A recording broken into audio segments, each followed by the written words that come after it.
Hi, and welcome to another digital book talk from Massanutten Regional Library. Today we are doing middle grade books and we are focusing on graphic novels. Our first pick today is New Kid by Jerry Craft. New Kid is on the Virginia Reader's Choice list for middle grade for the 2020-2021 school year. It also happens to have won the Newbery Medal for 2020 and the Coretta Scott King Book Award for the author portion in 2020 as well.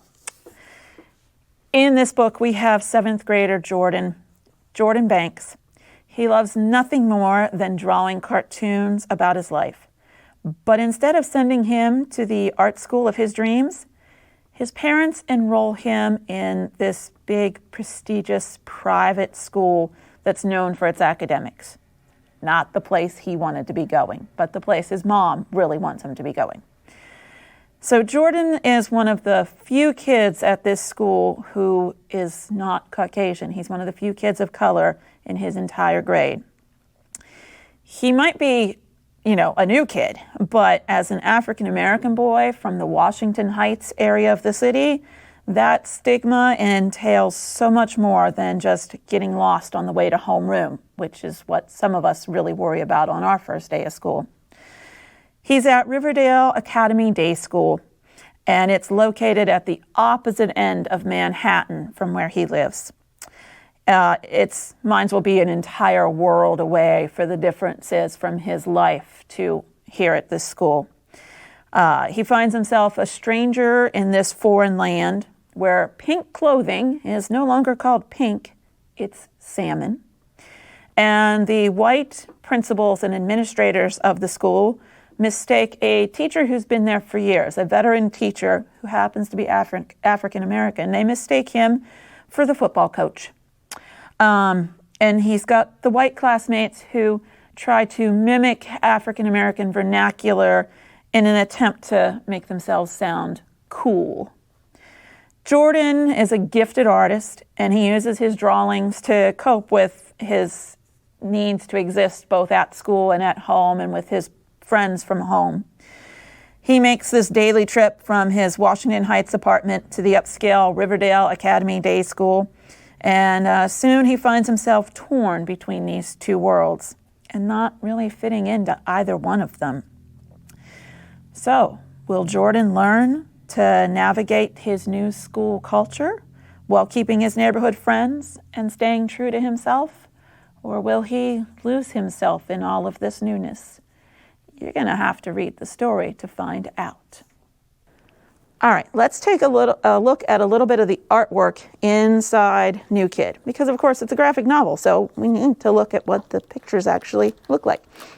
So just sharing a few things with you, like one of the chapter headings here, the full open colored pages, where Jordan is being torn between the two groups, between his home life and his new friends at school.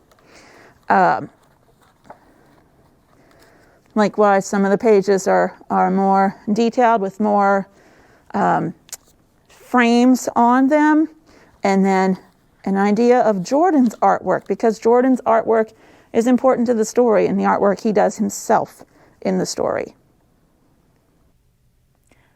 Our second book today is Class Act, also by Jerry Craft, the author of our first book, New Kid. So Class Act is a companion book to New Kid. In this book, we still see Jordan, but this time we're going to focus on Jordan's friend, Drew. Drew's another character of color in this story. He's an 8th grader, because of course they've grown up. He's no stranger to the saying, you have to work twice as hard just to be as good as the others. His grandmother has reminded him of this his entire life. But what if he works 10 times as hard and still isn't afforded the same opportunities as his privileged classmates at the Riverdale Academy Day School, the privileges that they take for granted that he can't have? To make matters worse, Drew begins to feel as if his good friend Liam might be one of those privileged kids. And he wants to pretend like everything is fine, But it's hard. It's hard not to withdraw. And even their mutual friend Jordan doesn't know how to keep the group together. As the pressures mount, will Drew find a way to bridge the divide so that he and his friends can truly accept each other? But most importantly, will he finally be able to accept himself? When you're reading this book, you've got to look for certain references. There are references to other popular books in the chapter headings. New Kid likewise had references to other popular TV shows and movies in the chapter headings in that one. There are some Easter eggs in here, like some appearances by famous authors such as Kwame Alexander and Jason Reynolds, Nick Stone and Renee Watson, and many others. So look for those little extras hidden in those pictures and in the writing. And now we'll take a look at a little of the artwork in Class Act by Jerry Craft. So, of course, when you're on a campus of mixed age groups, and you're the young ones, even though you're the 8th graders and not the youngest, the seniors who rule the school, who come in and are just terrorizing everybody because they're seniors and they can. So this was just a very funny page to see the seniors depicted as so much larger, as giants compared to those 8th graders. And then another picture here looking at Drew and Jordan. And you'll find as you read through these, one of the storylines, one of the points is the skin color, how much darker Drew is than Jordan, and how that changes Jordan's life in how people actually perceive him and think about him, and how in some cases he doesn't feel black enough, and he's treated as if he's not black enough because his skin color is not dark. And in other cases, he just gets, he gets mistaken, he gets left out, he gets ignored by certain people who don't see him as African American, even though he is. Our third book today is Whitebird. Whitebird is by R.J. Palacio. You might remember that author from something called Wonder being a very popular book and a movie. And then she wrote some other books that went along with that.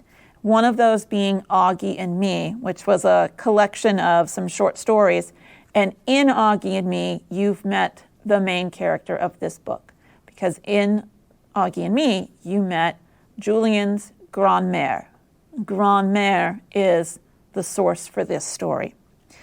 So this is her graphic novel debut, and it's grand-mère's heartrending story of how she, as a young Jewish girl, was hidden by a family in Nazi-occupied France during World War II, and how the boy that she and her classmates once shunned and made fun of becomes her savior and her best friend. I think that's powerful right there to note that the kid who you've made fun of all this time is still willing to risk his life to save yours, even regardless of the treatment he's received before. Grand-mère's name is Sarah, and this is her harrowing experience that demonstrates the power of kindness to change hearts, to build bridges, and even to save lives. And as Grand-mère tells Julian, it always takes courage to be kind, but in those days, such kindness could cost you everything. So the question, I guess, is, does the kindness cost the family who saves her life everything, or who comes out alive in the end of this? In Whitebird, we'll see that the colors, for the most part, are much more muted, much more subdued than in our first two books. And of course, this is a war story, and it's not a happy story, so there's a reason for things to be more muted and more subdued. Except for, of course, when our main character, Sarah, is having a daydream, and it's a good, happy daydream, and then our colors get more bright and vibrant, and we see more than the muted sides. I have to admit, the first time I read this book, I actually was listening to it in an audio version, and I was not aware of the fact that it was supposed to be a graphic novel. That came to me later. So it is a very readable, very listenable to book as well. Our last book today is Just Jamie by Terri Libenson. Now, this is part of a series. I was given on good authority by a 7th grader that this series is a wonderful series and well worth the read. And so the series starts with Invisible Emmy, and then the second book is Positively Izzy. But because people like them so much, those 2 books were actually checked out, and I couldn't get my hands on them. Thus, I've got my hands on the 3rd book, Just Jamie. So in this story, it's the last day of 7th grade, and it has Jamie and Maya wondering who their real friends actually are. Jamie knows that something is off with her group of friends. They've started to exclude her, to leave her out of things, and to make fun of the way she dresses and the things that she likes. But she thinks at least she can count on her best friend Maya to have her back. And then she has to start wondering, right? Can I really count on her? Maya feels more and more annoyed with Jamie, who seems just babyish compared to the other girls in their popular group. And it's like she has nothing in common with Jamie anymore. Are their best friend days numbered? We'll have to read the book to find out. Now, I said this is the 3rd book, and that Invisible Emmy is the 1st, Positively Izzy the 2nd. The 4th book is Becoming Brianna, and there is a 5th book coming out in May 2021 about Tyler. So the first book that will be about a male character in the series.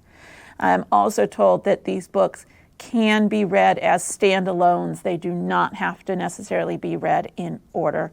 So you don't have to wait for Invisible Emmy to come back. You can jump right in with one of the other books if you'd so like. So Just Jamie is a much more traditional comic-looking style in the frames and in the pictures themselves, the illustrations. But it also has a more of a Dork Diaries type feeling in with the way the text changes. And so we have more text-heavy pages, and then we also have the more picture-heavy pages. So it converts between the 2. Thank you for joining us today for a digital book talk from Massanutten Regional Library. I hope that you find a graphic novel that suits your interest and you read one today.